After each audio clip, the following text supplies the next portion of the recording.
सर्वधर्मान् परित्यज्य मामेकं शरणं Vraj. The miseries of material existence and the most hopeless conditions of life is the best possible opportunity to turn to God. You're listening to Bare Knuckle Bhakti Shorties on the Bhakti Recovery Podcast with Jiva G, coming at you every Monday with a little spiritual something. Good morning. It's Monday again. How about that? It always becomes Monday. It completes the cycle of the week. And here I am again. Coming out of a very long bout of being sick. I haven't been sick like this. And I actually don't know if I've ever been sick like this, but for that long, I mean, it wasn't like horribly, horribly bad or anything, but it was long in my bones. However, this is my second walk since that, and the last walk was the last shorty.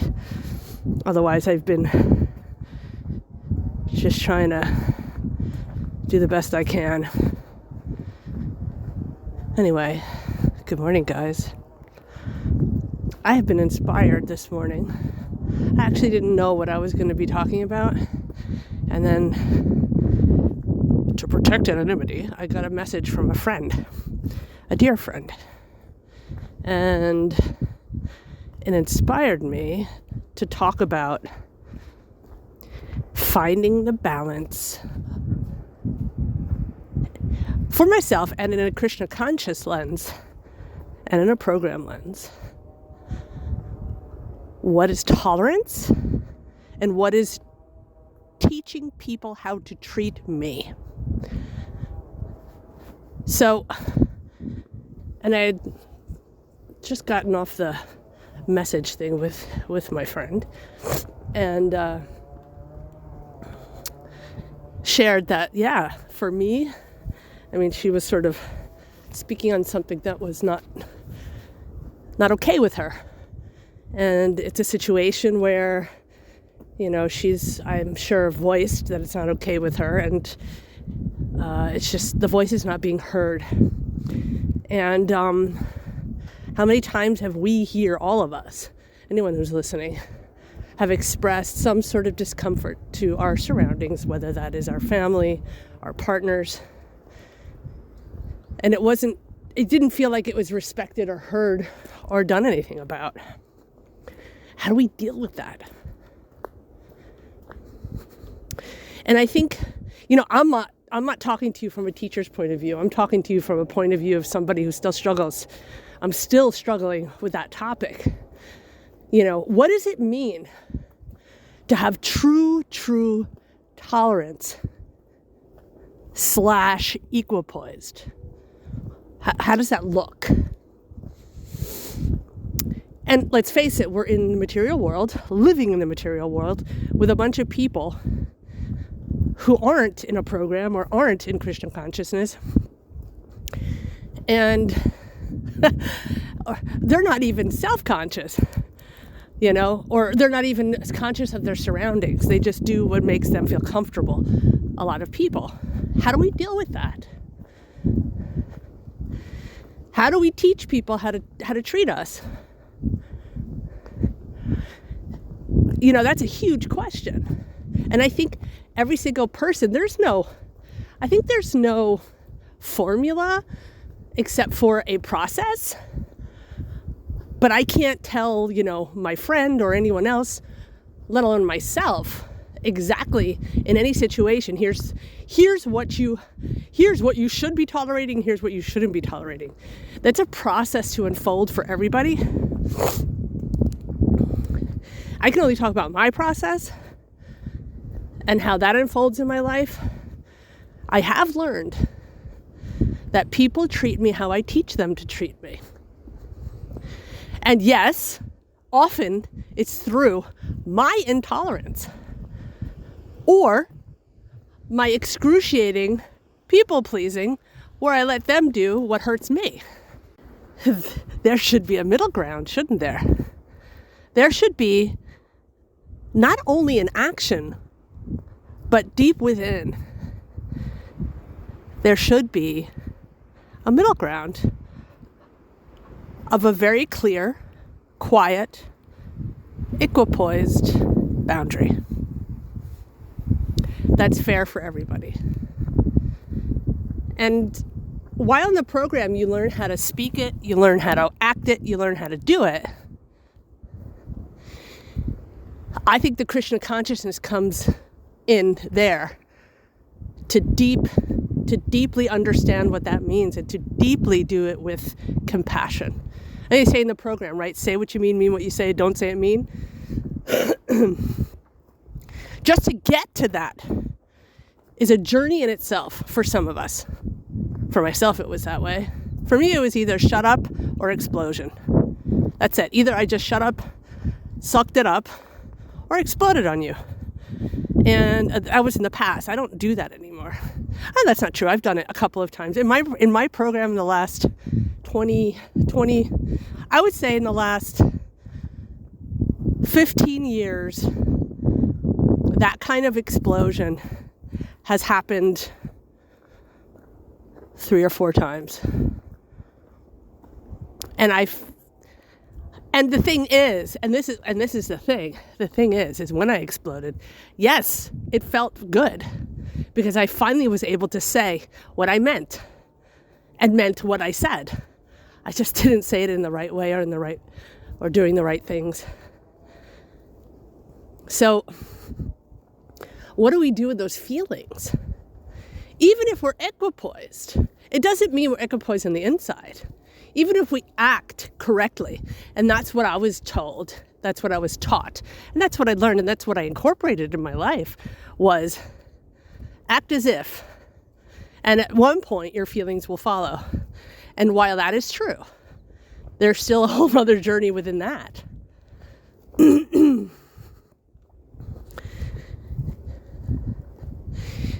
Striving for Krishna consciousness, acting as if we are Krishna conscious, doing the things that will support us being compassionate people, getting in touch with the Jiva Daya, the compassionate soul, getting in touch with that. That's also another journey in itself. This is what I'm learning for myself. And I think it's really important, especially for me, it's so important to be aware and to practice these things and to figure it out. Also, when I realize that I've been tread upon or taken advantage of, that's on me. I let people tread on me. I let people take advantage of me. That's what I let. That's what I allow. I teach people how to treat me.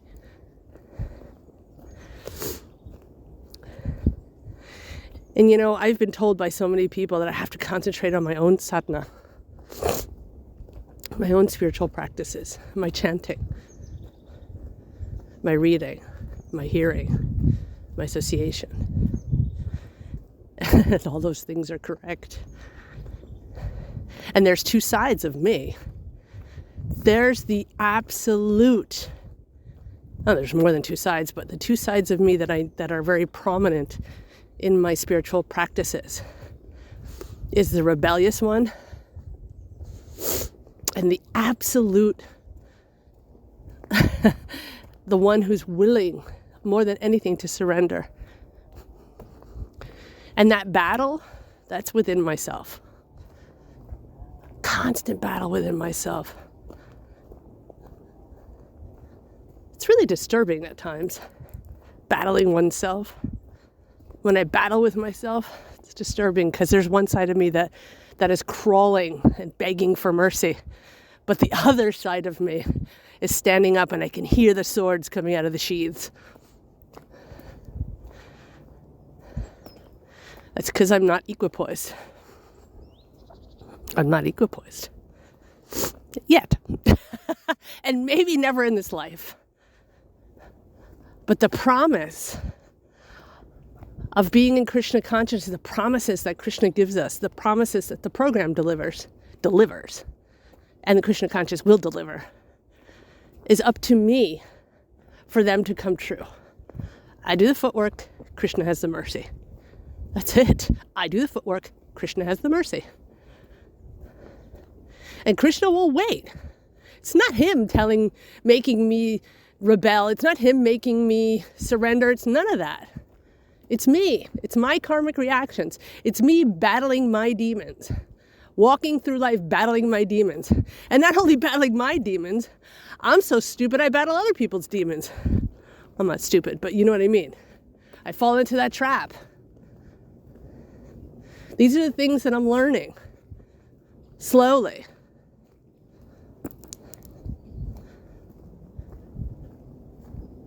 What's my business here on earth? It's to learn what Arjuna learned on the battlefield. That you're going to have to do a lot of things. You're going to have to do a lot of things that are uncomfortable. You're going to have to do everything that you think is against everything that you've ever believed. Your virtues, your promises to family members and people. All the conditionings in life. Everything we were taught to believe. Everything that we carry into this life, from our past lives, from this life. We think that this life is overwhelming. We can think about the hundreds, thousands, maybe millions of past lives that we've led. Bringing that all here in one wonderful package. If we don't give that package to Krishna and say, you know what? I don't know. I can't do this anymore. Krishna, you're the knower, you're the seer, you're the doer, you're the controller, not me. Until I can do that,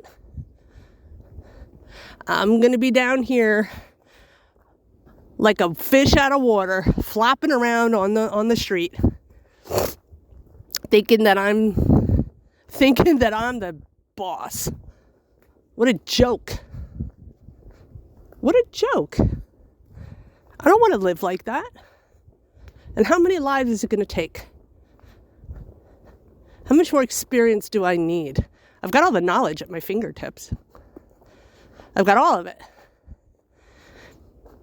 I mean, I can go into every subject here. But I'm going to bring it back actually to the subject that we were talking about, being equipoised. Because I think when we're equipoised generally as people, and I only know, actually I don't really know anyone who's completely equipoised. And I don't even know what that means actually. I mean, I know what it means Vedically. I know what it says in the scripture. But I don't really know what that means for a human or for myself. I can't understand it because I don't have it. I can imagine what it's like.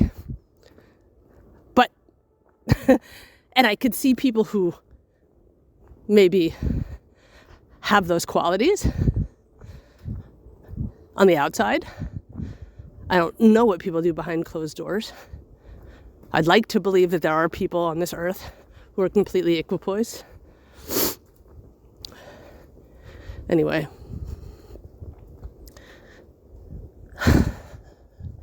What is the lesson? When is this lesson learned? I think it's going to take me a whole lifetime.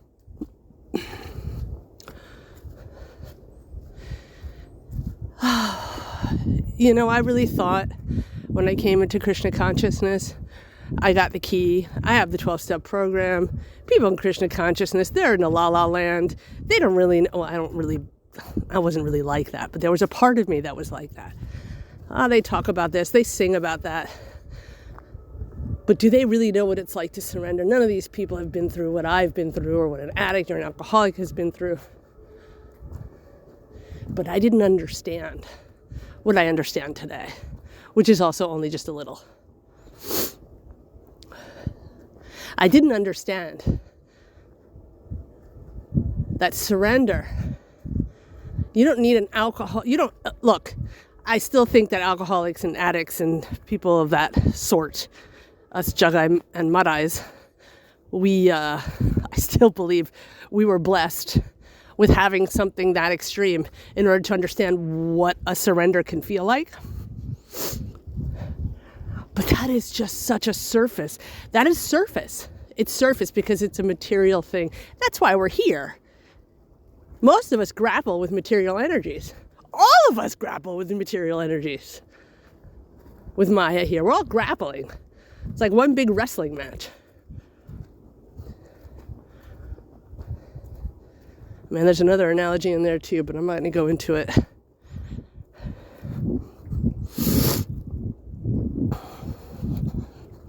What am I going to do? What am I going to do in the next situation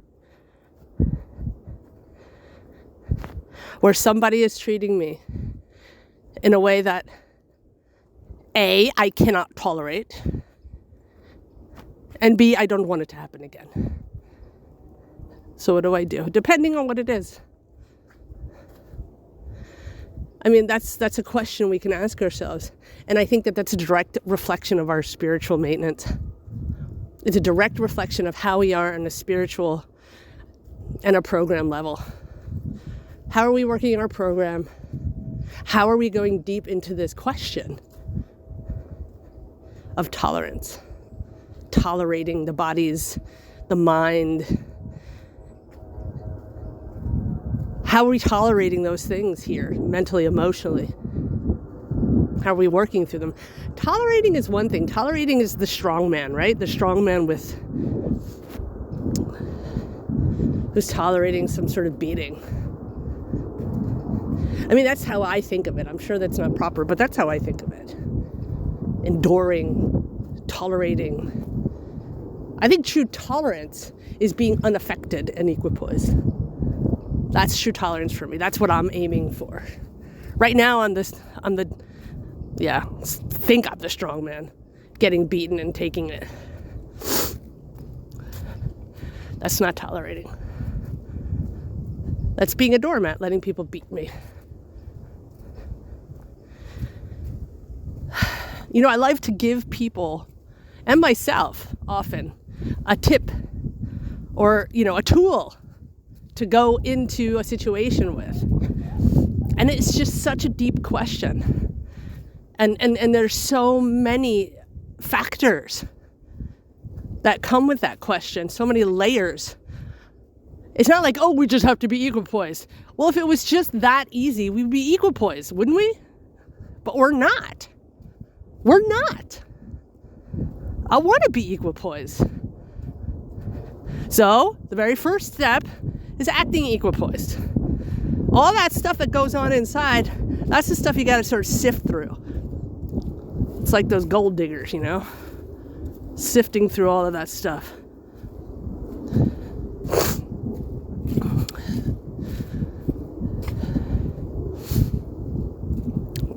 What am I sifting through today? And the answer to that, on a long-term level, and not just a short-term level, the long-term is that I need to improve my sadhana. I need to chant better. Not necessarily more, but better. I chant 4 rounds a day. I've been doing it for quite a while. Pretty happy with that. But how do I chant better? How do I improve that? How do I go deeper? Tolerance. Tolerating myself. And I think that's where it starts. We need to tolerate our own sadhana often. Tolerate the feelings that come with it. Get through the feelings that we get coming through. The thing is that a lot of people, yes, Prabhupada's right, all you have to do is chant, all you have to do is that, but there's like a million things in between because some people can't chant. They can't get there. And we actually need direction of how to get to pure chanting. Or at least quieter chanting. That's where most people are. We're so disturbed. here. There's so many disturbances and so many things to quote unquote tolerate, endure. And it starts with ourselves. For me, it does. I need to endure my own mind. What happened yesterday is gone. It's gone. People, it's gone. It happened and it's gone. It is not reality. So while I'm chanting, why should I think about what happened yesterday? What does that do for me? Nothing. Chanting in fear of the future. Or chanting in what am I doing after I'm going to chant? The tolerating is first from your own mind. And I think when we learn, or at least for me, I think when I learn how to tolerate my own craziness, maybe I can tolerate others in a healthy way. Not enduring. Accepting. For me, to be tolerant is to be accepting.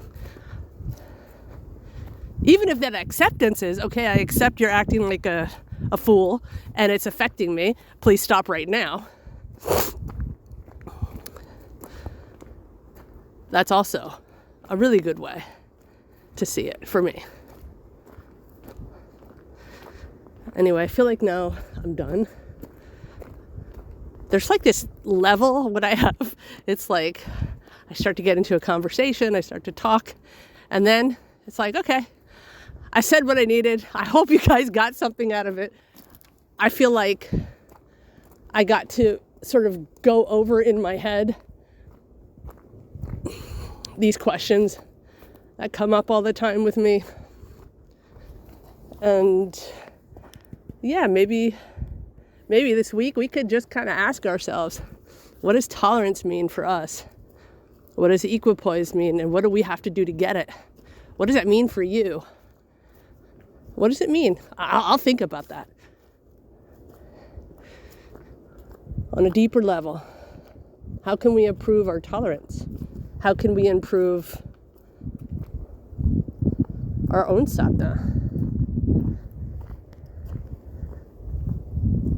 How can we say something we mean what we say, but don't say it mean? And not only say it and do it, deeply feel okay with that.